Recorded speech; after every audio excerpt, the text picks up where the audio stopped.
स्वागत है दोस्तों आप सभी का आज के इस नए वीडियो में। नया मॉडल पेपर आप सभी के सामने लेकर आए हैं। 9 मार्च के लिए काफ़ी महत्वपूर्ण होगा ये मॉडल पेपर, अच्छे से देख लीजिए। यहाँ से क्वेश्चन आपके पेपर में जरूर से जरूर देखने को मिलेगा।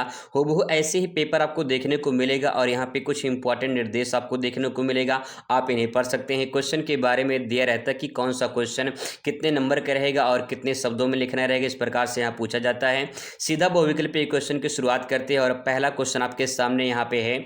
कह रहा कि भारत में राष्ट्रीय साक्षरता मिशन की स्थापना कब हुई थी? 1948 में, 1953 में, 1966 में या फिर 1988 में? उसमें जवाब आपका हो जाएगा 1988। राष्ट्रीय साक्षरता मिशन की स्थापना हुई थी। क्वेश्चन नंबर दूसरा है यहाँ पे, भारत में पहला विश्वविद्यालय कहाँ पर खोला गया था? दिल्ली, कोलकाता, मुंबई, चेन्नई? तो इसमें जवाब हो जाएगा आपका कोलकाता विश्वविद्यालय पहला कोलकाता में खोला गया था। नेक्स्ट यहाँ पे कि पृथ्वी दिवस प्रतिवर्ष कब मनाया जाता है? तो आप सभी को पता होगा पृथ्वी दिवस के बारे में, 22 अप्रैल को मनाया जाता है। और अगर इसकी जगह पे पर्यावरण दिवस पूछता है तो 5 जून को पर्यावरण दिवस के रूप में मनाया जाता है। ठीक है, अगर पृथ्वी दिवस पूछता है तो 22 अप्रैल इसमें आपका करेक्ट आंसर हो जाएगा। अगला प्रश्न यहाँ पे कह रहा है कि यदि बालक की मानसिक आयु 15 वर्ष है और उसकी शारीरिक आयु 12 वर्ष है तो उसकी बुद्धि लब्धि क्या होगी? तो कभी कभी इसका सूत्र पूछता है, कभी कभी बुद्धि लब्धि निकालने के लिए आता है, तो आप इसको लिख सकते हैं। बुद्धि लब्धि बराबर यानी IQ बराबर होता है, IQ बराबर यहाँ पे ऊपर होता है मानसिक आयु, ऊपर यहाँ पे लिखते हैं मानसिक आयु बटे यहाँ पे लिखते हैं वास्तविक आयु या फिर जो है लिखते हैं शारीरिक जो आयु है, फिर इसके बाद मल्टीप्लाई यहाँ पे 100 कर देते हैं। ठीक है, तो यहाँ पे जो मानसिक आयु है कितना है? 15 वर्ष है, तो आप यहाँ लिखिए 15। ठीक है, और शारीरिक आयु कितने है यानी वास्तविक आयु कितना है? 12, यहाँ 12 लिखिए, यहाँ पे गुणे आप 100 कर दीजिए। ठीक है, इस प्रकार से। अब इसको काटना है तो थोड़ा इसको साफ साफ लिख लेते हैं। तो यहाँ पे 15/12 गुणे 100 लिख देंगे इस प्रकार से। अब इसको डिवाइड करेंगे तो यहाँ पे देखिए 3 पचे 15 और 3 चौके 12, ये कट जाएगा। तो ये इसको मल्टीप्लाई करेंगे तो हो जाएगा 500/4 हो जाएगा। ठीक है, तो आप इसे काटेंगे तो 4 एकम 4 जाएगा। ठीक है, फिर 4 दूनी 8, 4 पंचे 20 यानी 125 इसमें आ जाएगा। तो इसको जब काटेंगे तो 125 आएगा। तो ऑप्शन में देखिए 125 यहाँ पे दिया गया यानी का वाला इसमें आपका करेक्ट आंसर हो जाएगा। ठीक है, आगे देखिए नेक्स्ट इसके बाद यहाँ पे क्वेश्चन है, कह रहा कि सीखना आदतों, ज्ञान और आवृत्तियों का अर्जन है, निम्न में से किसने कहा है? तो इस प्रकार से यहाँ पे आप उनके मनोवैज्ञानिक के बारे में आपको बताना है। स्किनर, क्रो एंड करो, थॉर्नडाइक, वुडवर्थ? तो यहाँ पे जवाब होगा क्रो एंड करो, जो है ये परिभाषा इन्होंने दिया है। तो इसमें राइट आंसर क्रो एंड करो हो जाएगा। तो 5 आपके बहुविकल्पी क्वेश्चन पूछे जाएंगे। अब बात करते हैं निश्चित उत्तरीय प्रश्न की। आइए दोस्तों बात करते हैं निश्चित उत्तरीय प्रश्न के। 1 नंबर का प्रश्न होगा, इसका उत्तर निश्चित होता है, इसीलिए आपको एक लाइन में उत्तर लिखना होगा। जैसे कि प्राचीन कालीन भारतीय शिक्षा प्रणाली किस नाम से विश्वविख्यात है? ऐसे क्वेश्चन आपको देखने को मिलेंगे। आइए इसका उत्तर देखते हैं सरल आसान शब्दों में। तो यहाँ पे एक लाइन में आपको उत्तर लिखना है। क्वेश्चन कह रहा है कि प्राचीन कालीन भारतीय शिक्षा प्रणाली किस नाम से विश्वविख्यात है? तो आप लिखेंगे इसमें गुरुकुल शिक्षा प्रणाली के नाम से विश्वविख्यात है, ये आंसर हो जाएगा। नेक्स्ट है कि कोठारी आयोग को अन्य किस नाम से जाना जाता है? तो इसे भारतीय शिक्षा आयोग के नाम से जाना जाता है। 1964-66 में जो है ये बनाया गया था। आगे यहाँ पे क्वेश्चन नेक्स्ट है कि राष्ट्र की प्रगति के उद्देश्य से शिक्षा का समान स्तर कैसा होना चाहिए? तो यहाँ पे लिखेंगे उच्च होना चाहिए, गुणवत्तापूर्ण होना चाहिए और सार्वभौमिक होना चाहिए। तो इस प्रकार से एक लाइन में ले सकते हैं। अगला है कि मैकडूगल ने कितनी मूल प्रवृत्तियां बताई हैं? तो इसमें जवाब हो जाएगा 14। ठीक है, 14 मूल प्रवृत्तियां उन्होंने बताई हैं। अगला क्वेश्चन है कि व्यक्तित्व के मनोविश्लेषणात्मक सिद्धांत का प्रतिपादन किसने किया था? तो जवाब होगा व्यक्तित्व का मनोविश्लेषणात्मक सिद्धांत का प्रतिपादन सिगमंड फ्रायड ने किया है। क्वेश्चन बहुत इंपॉर्टेंट है, सिगमंड फ्रायड ने किया है। अगला है कि पर्यावरण शिक्षा से क्या आशय है? तो एक लाइन में लिख देंगे कि पर्यावरण के प्रति जागरूकता, संरक्षण, संवर्धन की शिक्षा जो है ये पर्यावरण शिक्षा के अंतर्गत आता है। ठीक है, आइए दोस्तों बात करते हैं अति लघु उत्तरीय प्रश्न की। जब आप उत्तर लिखेंगे तो 4 अंक आपको यहाँ से प्राप्त होंगे। इसका उत्तर कम से कम 8 से 10 लाइन में आपको लिखना होगा, तब जाके पूरा बढ़िया नंबर आपको मिलेगा। दूसरी बात यह है कि लिखने की शैली, अगर लिखने की कला आपको पता चल जाएगा तो 4 में 4 नंबर पूरा आपको मिल जाएगा। जैसे यहाँ पे जो आप लिखे तो इसको आप चाहे डायग्राम में कन्वर्ट कर सकते हैं, बढ़िया अंक यहाँ से प्राप्त होते हैं, या तो चाहे आप इसे पॉइंट वाइज ऐसे पॉइंट वाइज बना के ले सकते हैं, या तो जो है उसमें आप लिखिए कहानी की तरह, बीच बीच में आप किसी मनोवैज्ञानिक की विचारधारा, किसी वैज्ञानिक के तथ्य आप इसमें बीच बीच में लिख दीजिए, बढ़िया अंक आपको प्राप्त होगा। ये लिखने की कला, लिखने की शैली मैंने आपको बता दिया। यहाँ पे क्वेश्चन कुछ इस प्रकार से पूछे जाएंगे, आइए एक एक करके समझने का प्रयास करते हैं। तो यहाँ पे 8वां क्वेश्चन है कि भाषा एवं धर्म की शिक्षा के विषय में मौलवी जी का विचार क्या था, उसके बारे में आपको बताना है। तो आप यहाँ पे हेडिंग डालेंगे पहले, भाषा एवं धर्म की शिक्षा के विषय में मौलवी जी का विचार, यहाँ तक आपका हेडिंग बन जाएगा। ठीक है, अब इसमें आप चाहें तो चाहे जैसे आप लिख सकते हैं, जो मैंने आपको ऊपर बताया है, यहाँ मैं पॉइंट वाइज आपको बता दे रहा हूँ। अगर आप समझ जाएंगे तो अपने शब्दों में भी 2-4 लाइन आप लिख सकते हैं। जैसे इनका क्या विचार था मौलवी जी का, पहला पॉइंट लिखेंगे, शिक्षा का माध्यम मातृभाषा में होना चाहिए। यानी मौलवी जी मानते थे या चाहते थे कि जो भाषा हो वो मातृभाषा हो, ताकि बच्चे आसानी से सीख पाएं। ये पहला पॉइंट हो जाएगा। दूसरा पॉइंट आप इसमें ले सकते हैं, राष्ट्रीय एकता के लिए हिंदी का विकास, हिंदी भाषा का विकास आवश्यक है। अगर राष्ट्रीय एकता बनानी है तो हिंदी भाषा का विकास भी जरूरी है। तीसरा पॉइंट है, धर्म शिक्षा से नैतिकता और चरित्र का विकास होता है। यानी अगर आप धर्म शिक्षा ग्रहण करते हैं, प्राप्त करते हैं, तो आपके नैतिकता में बदलाव आता है, आपके चरित्र में परिवर्तन होता है, उससे विकास होता है। तो इस प्रकार से आप लिख सकते हैं। आगे हैं, सभी धर्मों के प्रति सम्मान और सहिष्णुता की भावना विकसित करना है। यानी सभी धर्मों को हमें समान समझना है, किसी के प्रति कोई भेदभाव नहीं करना है। तो इस प्रकार से आप लिख सकते हैं, बढ़िया अंक आपके यहाँ से प्राप्त हो जाएंगे। अगला क्वेश्चन है कि सामाजिक शिक्षा के 4 उद्देश्य बताइए। तो 4 उद्देश्य यहाँ पे लिखा गया, 4 अंक आपको यहाँ से प्राप्त हो जाएंगे। आप चाहें तो इसको जो है एक छोटा सा डायग्राम में कन्वर्ट कर सकते हैं और बढ़िया से आप अंक प्राप्त कर सकते हैं। थोड़ा सा यूनिक अच्छा से कॉपी को प्रेजेंट करना है। पहला पॉइंट इसमें है कि सामाजिक जो शिक्षा है उसका उत्तरदायी भावना का विकास करना होता है। यानी समाज में ऐसा शिक्षा हो जिससे समाज का विकास हो, उसकी भावनाओं का विकास हो, उसके आचरण व्यवहार विकास हो, यानी समाज में जो लोग रहते हैं उसका व्यक्तित्व का विकास होना चाहिए। ऐसा इसमें पॉइंट आप इसमें लिख सकते हैं। अगला है यहाँ पे, सहयोग और सहानुभूति की भावना विकसित करना। सामाजिक शिक्षा ऐसी होनी चाहिए कि लोग सहयोग की भावना रखें, सहानुभूति हो। आज की डेट में तो भाई भाई से लड़ जाते हैं लोग, बंटवारे हो जाते हैं, तो सहयोग कहाँ रह गया, सहानुभूति कहाँ रह गई। तो इस प्रकार से ऐसी शिक्षा हो जो सहयोग और सहानुभूति की भावना होनी चाहिए। अगला है, सामाजिक नियमों और मूल्यों का ज्ञान कराना चाहिए। यानी जो सामाजिक नियम है उसको बताना चाहिए कि क्या समाज में नियम है, किस प्रकार से रहना चाहिए, किस प्रकार से समाज में व्यवहार करना चाहिए। ये पूरी प्रक्रिया जो सामाजिक शिक्षा के अंतर्गत आती है। अगला है, अच्छे नागरिक बनने की प्रेरणा देनी चाहिए। यानी आज के डेट में जो समाज है पूरी तरह से बदल चुका है, समाज में बहुत ज़्यादा दुर्व्यवहार देखने को मिलता है, तो ऐसी शिक्षा दी जाए जिससे एक अच्छा नागरिक बना जा सके। ठीक है, इसके बारे में इस प्रकार से लिख सकते हैं। अगला क्वेश्चन यहाँ पे कह रहा है कि दंड देते समय ध्यान रखने योग्य क्या बातें होनी चाहिए। तो अगर कोई मास्टर है बच्चे को दंड दे रहा है तो कैसा दंड होना चाहिए वो यहाँ पे लिखना है, या फिर कोई भी दंड हो, अगर कोई किसी को दंड देता है किसी प्रकार का तो दंड कैसा होना चाहिए। दंड उचित और न्याय संगत होना चाहिए।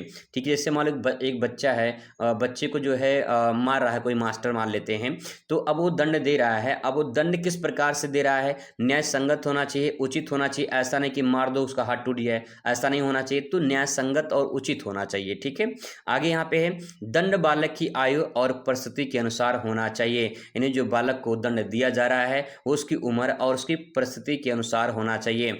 परिस्थिति का मतलब है कि भाई कोई दुबला पतला बच्चा है और उसको जाके बजा दो कान के पीछे, तो कहीं की वो दिक्कत हो जाएगी, कान के पर्दे फट सकते हैं, समस्या हो जाती है। तो बालक की जो आयु है और उसकी परिस्थिति के अनुसार बच्चे पर दंड देना चाहिए, बच्चों को दंड देना चाहिए। ठीक है, आगे यहाँ पे दंड का उद्देश्य सुधार होना चाहिए, ना कि प्रतिशोध होना चाहिए। प्रतिशोध मतलब बदला।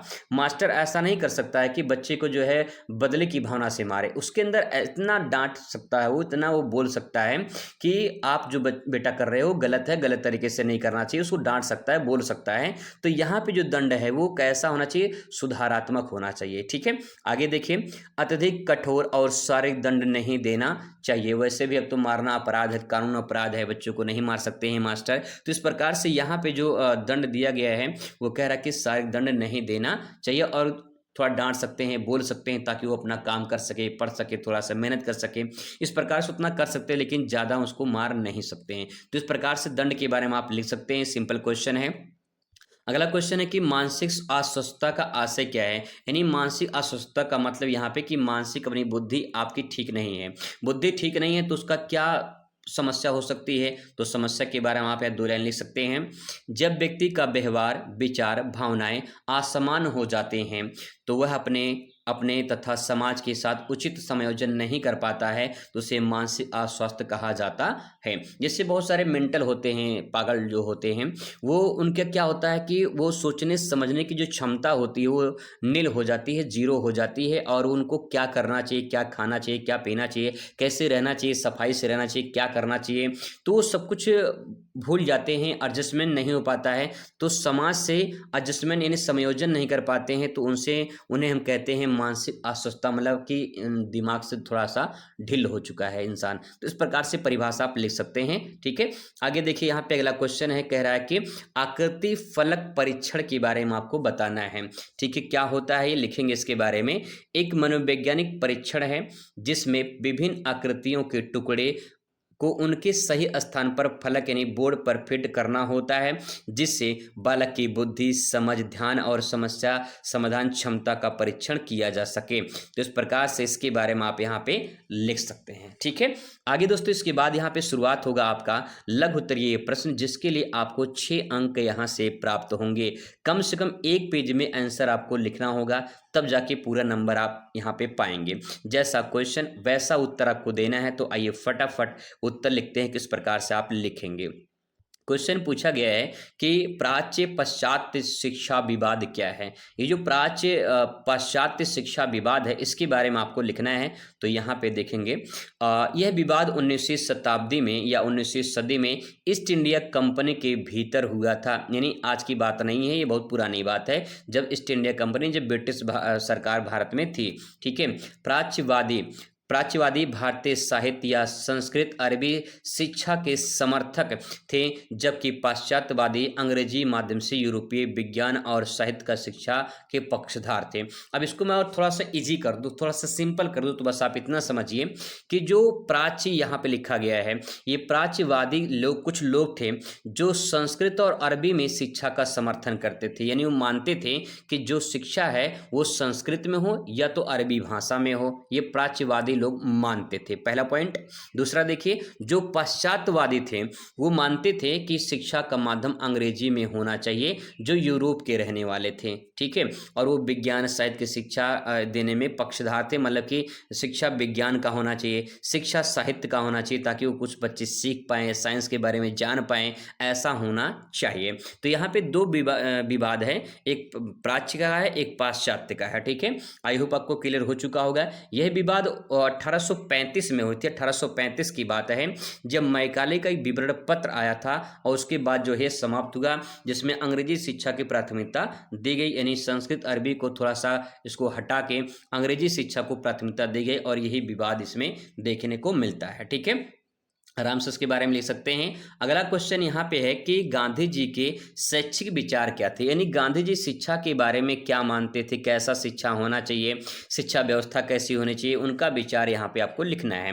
उसमें आप लिखेंगे, गांधी जी की शिक्षा पद्धति में बुनियादी शिक्षा कहा जाता है। उसके कुछ मुख्य बिंदु यहाँ पे दिए गए हैं। पहला पॉइंट है निःशुल्क और अनिवार्य शिक्षा। यानी गांधी जी मानते थे कि जो शिक्षा है वो निःशुल्क और अनिवार्य होना चाहिए। यानी 7 से 14 वर्ष तक के बच्चों के लिए शिक्षा अनिवार्य होना चाहिए, वैसे ये 6 वर्ष से होना चाहिए, 6 से लेकर 14 वर्ष के बच्चों के लिए अनिवार्य होना चाहिए। आप उन्होंने कहा था कि जो भाषा होनी चाहिए वो मातृभाषा होनी चाहिए, यानी शिक्षा का माध्यम जो है मातृभाषा होनी चाहिए। आगे इन्होंने कहा है कि हस्तकला पर आधारित होना चाहिए, यानी शिक्षा का केवल पुस्तकीय ना होकर, यानी पुस्तक किताबी भाषा रटवा करना उन्हें जो है कताई बुनाई आधारित यानी व्यवसाय के बारे में भी उनको बताया जाए, ताकि वो भविष्य में पढ़ लिख के कुछ रोजगार पा सकें या अपना खुद का व्यवसाय बिजनेस वगैरह कर सके। तो इनका माध्यम ये था, ठीक है। नेक्स्ट है चरित्र निर्माण, यानी शिक्षा ऐसा होना चाहिए जो शिक्षा का अंतिम लक्ष्य शारीरिक और मानसिक आध्यात्मिक विकास होना चाहिए। तो इस प्रकार से ये शिक्षा का विचार था गांधी जी का, इनके बारे में इस प्रकार से आप यहाँ लिख सकते हैं। अगला क्वेश्चन आपके सामने है, पर्यावरण प्रदूषण और वायु प्रदूषण के बारे में आपको बताना है। तो आप सबसे पहले यहाँ प्रदूषण यानी पर्यावरण प्रदूषण के बारे में लिखेंगे, प्राकृतिक परिवेश में ऐसे अवांछित तत्वों का समावेश होना जो सजीवों को हानि पहुंचाते हैं, उन्हें पर्यावरण प्रदूषण कहते हैं। ये परिभाषा हो जाएगी। अब इसके कारण कौन कौन से हैं, तो आप यहाँ पे एक काम कर सकते हैं, बढ़िया अंक आपको मिलेगा। ऐसे आप यहाँ बीच में हेडिंग डाल दीजिए, ठीक है। आप इसको बीच में कॉपी के बीच में लिखिए, ठीक है। लिखने के बाद इसको छोटा सा एक डायग्राम में कन्वर्ट करिए, ठीक है। एक छोटा सा डायग्राम में कन्वर्ट करिए, ऐसे एक डायग्राम बनाइए और बनाने के बाद सारे पॉइंट आप यहाँ पे नोट कर दीजिए। फिर नोट करने के बाद पॉइंट नंबर 1 लिखिए, फिर उसके बारे में थोड़ा सा व्याख्या करिए। तो आपका एक पेज नहीं बल्कि 2 पेज में चला जाएगा आराम से, बढ़िया से आपका पूरा अंक आपको यहाँ से प्राप्त हो जाएगा। कौन कौन से कारण है तो यहाँ पे देख पाएंगे। औद्योगिक चिमनियों और वाहनों से निकलने वाला धुआं ये वायु प्रदूषण का कारण हो जाएगा।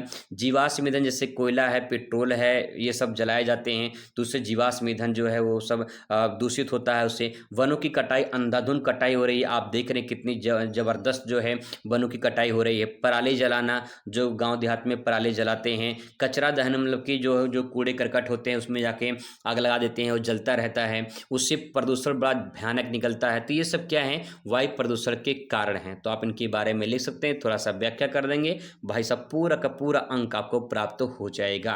अगला क्वेश्चन दोस्तों आपके सामने यहाँ पे कि महिला शिक्षा की प्रगति के प्रयास बताइए। महिला शिक्षा की प्रगति में क्या क्या प्रयास हुए हैं, किस प्रकार से जो है योजना चलाए गए हैं, कार्यक्रम चलाए गए हैं, उसके बारे में आपको यहाँ पे लिखना है। तो पहला यहाँ पे लिखना है, पहला पॉइंट यहाँ लिखा है हंस मेहता समिति।